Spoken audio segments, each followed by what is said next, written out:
আশ্বিনের শারদ প্রাতে বেজে উঠেছে আলোকমঞ্জিত। নমস্কার, স্বপ্না ওয়েক নিউজ নেটওয়ার্কে আপনাদের সকলকে স্বাগত। এই সভ্য সমাজে টেকনোলজির দিক থেকে আমরা উন্নত হলেও তবে মানসিকভাবে ভালো থাকার পন্থা এখনো পর্যন্ত আবিষ্কার করে উঠতে পারেননি বিজ্ঞানীরা। এর জন্য আমাদের ফিরে যেতেই হয় ফেলে আসা আশ্রয়গুলিতে। দিনের শেষে যেখানে গিয়ে মেলে শান্তি। শহর কলকাতার পুজো দেখতে দেখতে ক্লান্তি বোধ করলে আপনারা চলে আসতেই পারেন কেষ্টপুর প্রফুল্লকানন বালকবৃন্দ পূর্বের মণ্ডপ পরিদর্শন করতে। তাদের এবছরের থিম আরাম। কি বিশেষত্ব রয়েছে এই মণ্ডপে তা জানতে কেষ্টপুর প্রফুল্লকানন বালকবৃন্দ পূর্বের মণ্ডপে পৌঁছে গিয়েছিলেন আমাদের প্রতিনিধি শ্যামল পাল এবং তুলে ধরেছেন সেই পুজো মণ্ডপের বিশেষত্ব।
প্রফুল্লকানন বালকবৃন্দ পূর্বের এবছর আমাদের ৩৩তম বর্ষ।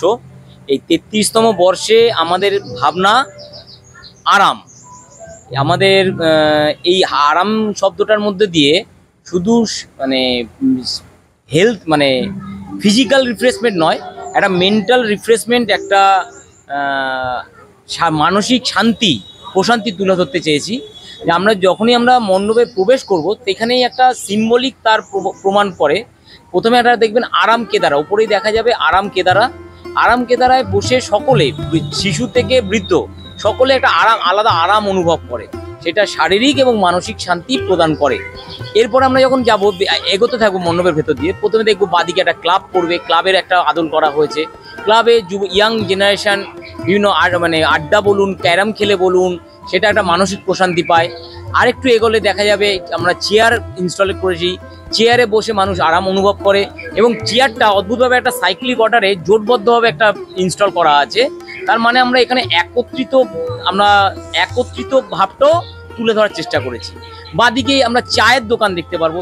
চায়ের দোকানে ইয়াং জেনারেশন থেকে শুরু করে বয়স্করা প্রত্যেকে চা খেতে খেতে তাদের আড্ডা দেয়, সেখানে একটা মানসিক প্রশান্তি পায় বা মেন্টাল রিফ্রেশমেন্ট পায়। আমরা তারপরে একটা দেখবো, একটু এগিয়ে দেখবো একটা ঘর করা হয়েছে। ঘরের মধ্যে পালঙ্ক, চেয়ার, গ্রামোফোন, পুরোনো দিনের টিভি, টেলিভিশন এগুলো তুলে ধরা হয়েছে। এইখানে দেখুন, আমরা যে কোনো জায়গায় থাকি না কেন, আমরা যদি বেড়াতেও যাই, আমরা যেখানেই বেড়াতে যাই না কেন, যেখানেই যাই, ফিরে এসে নিজের ঘরে একটা আলাদা শান্তি অনুভব করি। নিজের বিছানায় শুয়ে, নিজের ঘরের বিছানায় শুয়ে পালঙ্কে যদি আমরা শুই, সেটা একটা আলাদা মানসিক শান্তি প্রদান করে। সেটা তুলে ধরার চেষ্টা করেছি। ঘর থেকে বেরিয়ে দেখা যাবে আমরা ডান দিকে একটা চিলে কোঠা আছে। চিলে কোঠাতে শিশুরা ঘুড়ি ওড়াতে ওঠে। তারপরে সিঁড়ির মধ্যে যে ঘোরানো সিঁড়ি আছে, সেখানেও আমরা মাঝে মাঝে বসে আমরা নিজের মতো করে একটা নিজের ভাবনায় মানে নিজের মতো করে সময় কাটাই। সেটা সেই মুহূর্তের জন্য কিন্তু একটা আরাম বা মানসিক শান্তি। এরপর আমরা ছাদের কথা যদি ভাবি, ছাদে তো উঠে আমরা আলাদা শান্তি অনুভব করি। আমরা এগিয়ে একটু দেখবো কলপাড় তুলে ধরা হয়েছে। কলপাড় কি, কলপাড়ে মহিলারা তাদের কাজকর্ম করতে করতেই যে গল্পটা করে, তাদের ক্ষেত্রে একটা বিশেষ আরাম, কিন্তু বিশেষ আর মানসিক শান্তি। এগিয়ে গেলে আমরা 4-5টা 3টে আলমারি রেখেছি। আলমারিটায় আমরা বিভিন্ন মেমোরিজ, ভালো গুড মেমোরিজ আমরা প্রিজার্ভ করে রাখি, সব সুরক্ষিত রাখি। এখানে যেমন আলমারিগুলো খুলে যদি দেখা যায়, সেখানে যেমন আমরা কোনো সময় কোনো মহিলার, হয়তো বাড়ির মহিলার কোনো মন ভালো লাগছে না, পুরোনো দিনের শাড়িগুলো খুলে খুলে দেখছে, এবং সেইটাই তার কাছে সেই মুহূর্তের জন্য মন ভালো করার একটা ঔষধ হিসাবে কাজ করে। বা আমরা ফটোগ্রাফি, বিভিন্ন অ্যালবাম দেখে আমরা একটা মানসিক শান্তি পাই। ভালো লাগছে না, পুরোনো দিনের ফটোগুলো দেখে একটা মানসিক শান্তি পাই।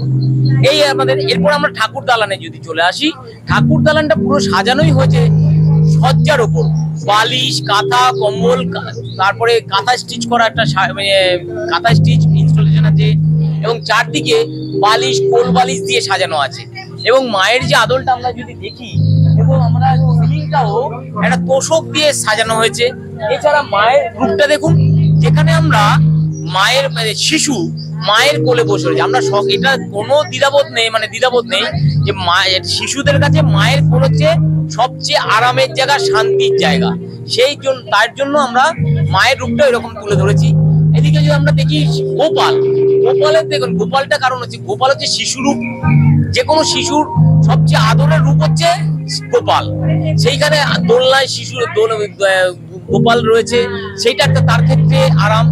এরপরে আমাদের তার মায়ের উল্টো দিকে আমরা একটা ছবি ড্রয়িং করা আছে কাঁথা স্টিচের মতো করে, সেইটা একটা মেলার ছবি দেওয়া আছে। মেলা মানে আনন্দ, আলাদা মানসিক শান্তি। এছাড়া একটা মেলাটা নর্মাল ড্রয়িং না করে একটা কাঁথা স্টিচের আদলে করা হয়েছে। কাঁথা স্টিচের সুতো কি করে মেলবন্ধন তুলে ধরে হবে, সেই জায়গায় আমরা টোটালি সবাই মিলে একটা মেলবন্ধনের মাধ্যমে আরামের বিষয়টা তুলে ধরেছি। বর্তমানে চাকচিক্যময় জীবনের প্রতি আকর্ষণ থাকলেও তবে সেখানে মেলে না মানসিক শান্তি। এই ব্যস্ততম জীবনের মাঝেও আমরা কি থেকে আরাম, শান্তি পেতে পারি, মণ্ডপে ফুটিয়ে তুলেছে কেষ্টপুর প্রফুল্ল কানন বালকবৃন্দ। শ্যামল পাল, স্বপ্নাবিক নিউজ, কেষ্টপুর।